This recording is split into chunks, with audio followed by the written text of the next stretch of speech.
6 very powerful kings of Ghana. But coming number 1 on the list, the story of Ghana, from gold to glory. Once upon a time on the western coast of Africa there thrived a land of kings, gold, and ancient wisdom, a place that would one day be called Ghana. But long before it took that name, this land was home to powerful kingdoms. The Ghana Empire, not in modern-day Ghana but in West Africa, Kingdom of Gold.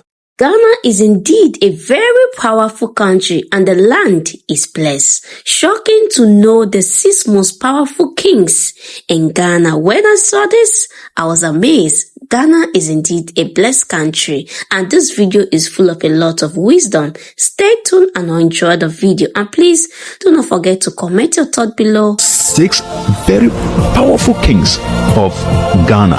But coming number 1 on the list is the Ashanti Otumfuo Osei Tutu II. Asante Mayora Otumfuo Osei Tutu II. Nana Lawrence of Discover Self Mimu Ase.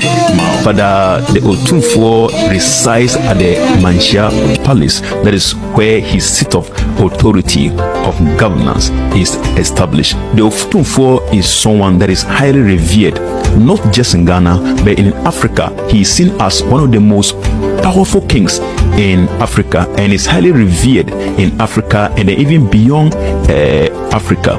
He leads one of the most influential and powerful kingdoms in Ghana. Then he's also someone that is very influential in national affairs. In fact, it doesn't matter the political party that comes into governance, he is always respected. In fact, he is more like a unifier and seen as someone that's sitting when there's some kind of a polarized situation, like a unifier.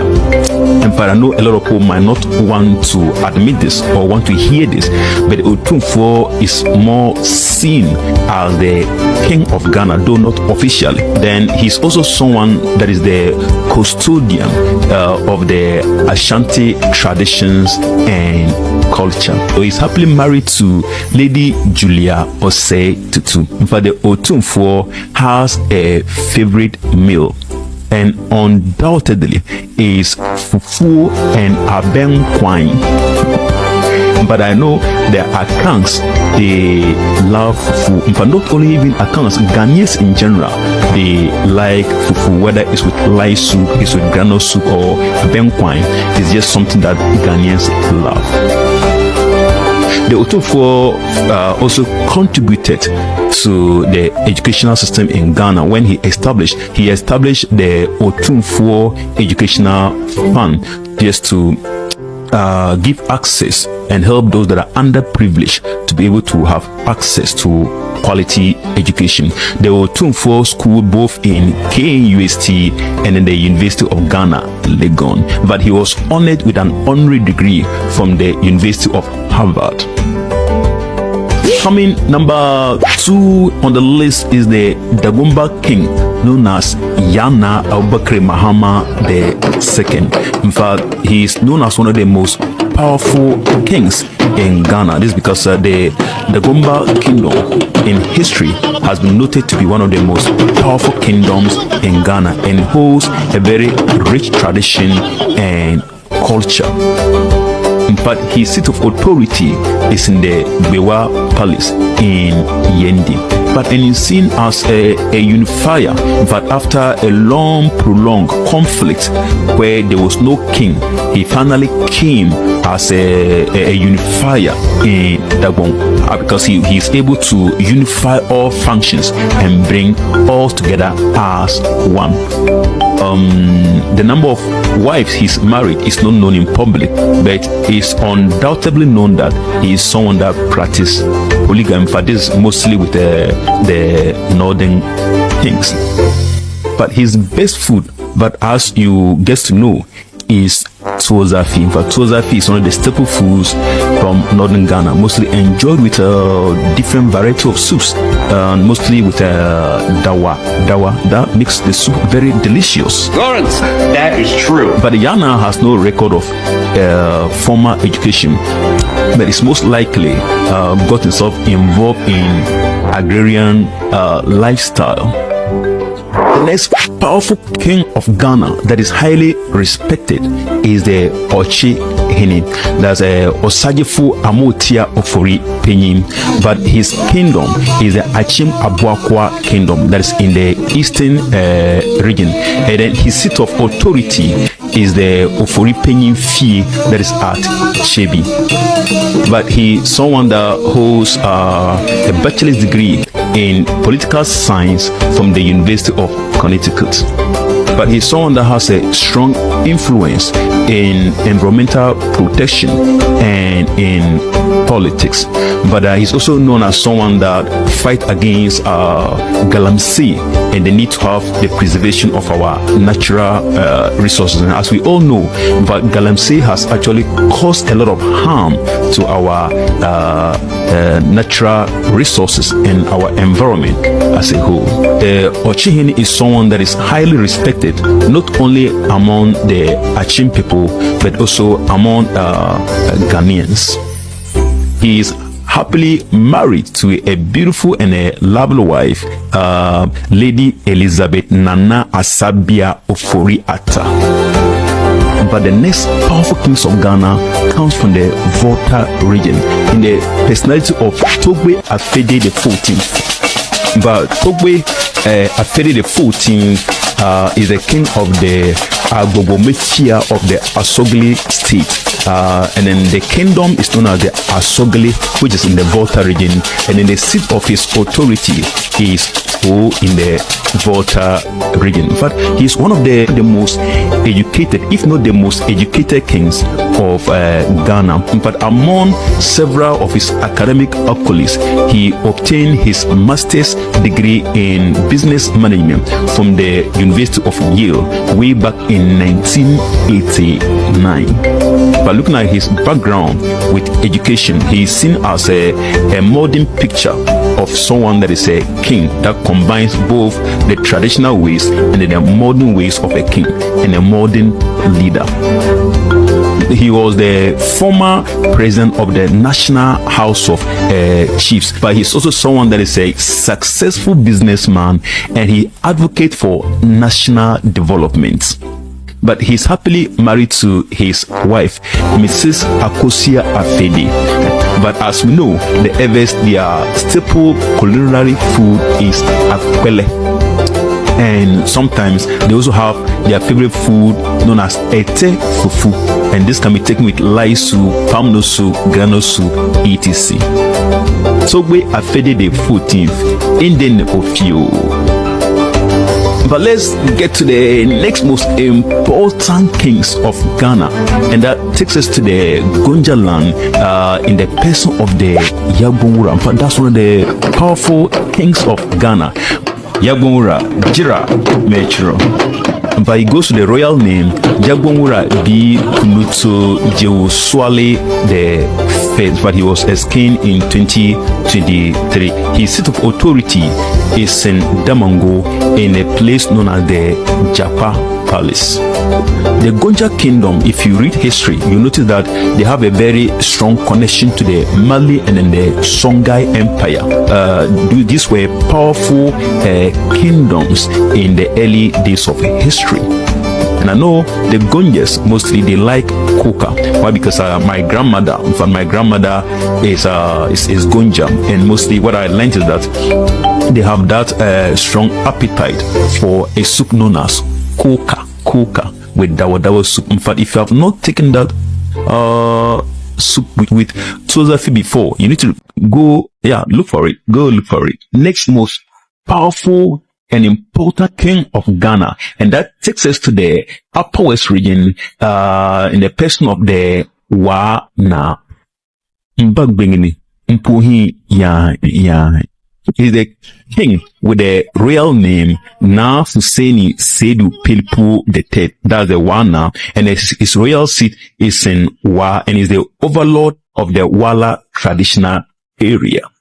He holds traditional authority in the Upper West region, and but his kingdom plays a vital role in the cultural preservation of regional unity and balance. but he's involved in promoting development and peace in the northwest part of Ghana. But he's involved in a lot of decision-making process in the region. But he's also, just as the northern kings, practicing polygamous marriage. I noticed that the Mamprugu kingdom has been one of the oldest kingdoms, not only in Ghana, but in West Africa. These two powerful kingdoms, the Dagbon kingdom and then the Mamprugu kingdom, two powerful kingdoms that are actually royal patriarchs to Nagbewa. Maybe those of you who have not heard about Nagbewa, he was a very powerful ruler. His seat of rulership was around Usiga, that is close to Kerende Boko. So let's look at these two powerful kingdoms of Ghana that dominated the scene in Ghana and then West Africa in the early centuries. So let's talk the Mamprugu kingdom. But the Mamprugu kingdom was established in the 1200s. That is around the 12th century, and it was in fact founded by Mbonwura. Mbonwura is a descendant of Yemtori. In fact, Yemtori is one of the direct descendants of Nagbewa. So that means that it was the descendants of Nagbewa who founded the Mamprugu kingdom. The seat of the Mamprugu kingdom is Nalerugu, and then their king is known as the Nayiri. That's the overlord of the Mamprugu kingdom. In fact, the Mamprugu kingdom is seen as the earliest and then the oldest kingdom. In fact, it is believed that the Mamprugu kingdom is more like the ancestral home to most of the Monli Dagbonli kingdoms. But it's believed that it's from the Mamprugu kingdom that these other Monli Dagbonli kingdom, they sprang out and then also formed their own kingdom. And these kingdoms include the Dagbon kingdom, the Mosi kingdom, and then the Nanu kingdom. For powerful kingdoms. In fact, the Mamprugu kingdom is even believed that in earlier times, it was the Nayiri of the Mamprugu kingdom who ensconced the Yana. Interestingly.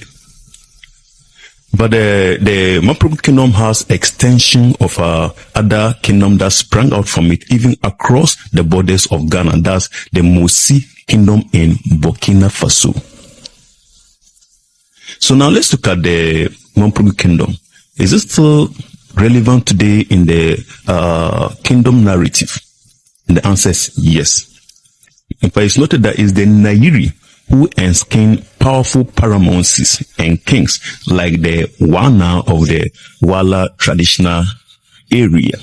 But that is in the Upper West region. And he's also the one that ensconced the Bongo Naba and then the Boga Naba as well.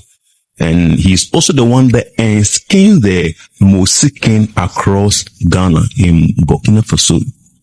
So yeah, so this is telling you that the kingdom is still relevant in modern day narrative. So now let's look at the Dagbon kingdom. The Dagbon kingdom was established somewhere around the 15th century. In fact, some scholars even argue that it was established somewhere in the 14th century. But it was a very powerful kingdom that dominated the scenes in the 16th century. It was very prominent during that time. And its founder was Tohajie. But Tohajie was very brave and was known for his skills in hunting, thereby earning him the name Tohajie the Red Hunter. The seat of royal authority is Yendi. And then the overlord of the Dagbon kingdom is the Yana. It is also worth noting that in the 16th century, the Dagbon kingdom dominated the kingdom narrative, not only in Ghana, but in West Africa. It flourished, and then even was more like a state, and then ran its own institutions. And even I argued in my previous video that the Dagbon kingdom was the one that produced the first university in Ghana, known as the University of Moleili. Why? Because during that time, they had systems that were running. They had hospitals, they had institutions that were, functioning more like a state. And interestingly, they also had a very formidable and strong army. People might not know this, but the Dagbon kingdom, during that time that they were flourishing in the 16th century, they dared the Germans. Yeah, they dared the Germans, and then they went into war with the Germans. And during that time, the Germans were very brutal. If you read history, you know that they were very brutal. But these people were able to dare them, and they went into war with them. But then, unfortunately, the army of the Dagbon kingdom could not withstand the German army were more sophisticated, so they could not withstand them, and then they unfortunately lost that battle. In fact, that battle was known as the Battle of Adibo, that occurred in 1896. So you can look for that history. So now, looking at this enviable history of the Dagbon kingdom, is it still relevant in today's narrative? And the answer is yes. But if you look at the Dagbon kingdom, it has played a key role for influencing the cultural and political landscape of Ghana. And in fact, it is able to project itself as a very admirable kingdom, even in today's narrative. So this means that the Dagbon kingdom is still relevant. The story of Ghana, from gold to glory. Once upon a time on the western coast of Africa, there thrived a land of kings, gold, and ancient wisdom, a place that would one day be called Ghana. But long before it took that name, this land was home to powerful kingdoms. The Ghana Empire, not in modern-day Ghana but in West Africa, inspired the name, but it was the Ashanti Kingdom, deep in the forests of what is now central Ghana, that truly shaped this region's destiny. The Kingdom of Gold. By the 17th century, the Ashanti Empire rose as one of the most powerful in Africa. Its people were skilled in warfare, ironwork, and trade. Gold flowed like rivers, so much so that when European explorers arrived, they named the place the Gold Coast. The Ashanti wore golden bracelets. Their kings sat on golden thrones, and they buried their dead with treasures. But gold wasn't all they had. They had pride, culture, and unity, symbolized by the sacred golden stool, said to hold the soul of the Ashanti people. In the late 1400s, the Portuguese arrived, followed by the Dutch, the Danes, and the British. They built forts along the coast, including the haunting Cape Coast Castle, where many Africans were held before being sold into slavery. Britain eventually took control of the region in the 1800s. But the Ashanti were fierce. They fought 4 wars with the British, refusing to surrender the golden stool. One of the most powerful heroes of this time was Ya Asantewa, the warrior queen who led the final rebellion in 1900. Despite resistance, Britain declared the Gold Coast a colony in 1901. The people were forced into labor, their lands taken and their resources exploited. But their spirit remained unbroken. Then came the winds of change. A young visionary named Kwame Nkrumah returned from his studies abroad, determined to lead his people to freedom. On March 6, 1957, Ghana became the first sub-Saharan African country to gain independence from colonial rule. That night, as fireworks lit the sky, Nkrumah declared, "The independence of Ghana is meaningless unless it is linked up with the total liberation of Africa." Ghana today. Proud and rising today, Ghana is known for more than its gold. It's a beacon of democracy, peace, and progress in West Africa. From cocoa farms to tech startups, it blends tradition and innovation. Visitors flock to Ghana for the vibrant Chalawote Festival, the majestic Lake Volta, and the emotional return to slave castles, where African Americans reconnect with ancestral roots. Ghana was also the first African country to declare a year of return in 2019, inviting descendants of the African diaspora to come home, and thousands did. Interesting facts about Ghana. Kente cloth, woven in bright colors and patterns, originated in Ghana and symbolizes history and identity. And Ghana is one of the world's top producers of cocoa, the key ingredient in chocolate. Ghanaian jollof rice is a point of national pride and part of the Great West African Jollof War. W.E.B. Du Bois, the African-American intellectual, chose to be buried in Ghana after moving there to support African liberation. The name Ghana means warrior king, tracing back to ancient empires of strength and leadership. Moral of the story. Ghana's journey reminds us that though colonization tried to steal its riches and silence its people, the soul of the nation, like the golden stool, could never be taken.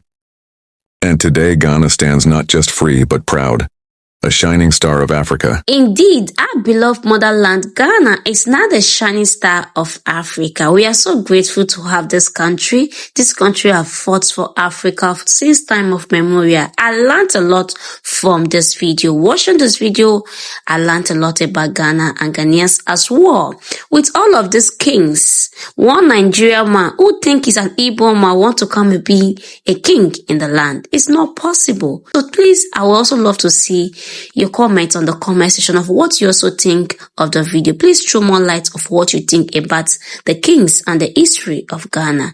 And please, if you have not liked the video at this point, please do more by liking the video, and don't forget to also share with a friend who would like to watch this video with you. And please, if this is the first time you're coming across my channel, my name is Natural African Girl. Please do not make it your last by subscribing. And if you're a returning subscriber, thank you so much for always coming back to the channel, and I will see you in my next video. Bye for now and stay blessed.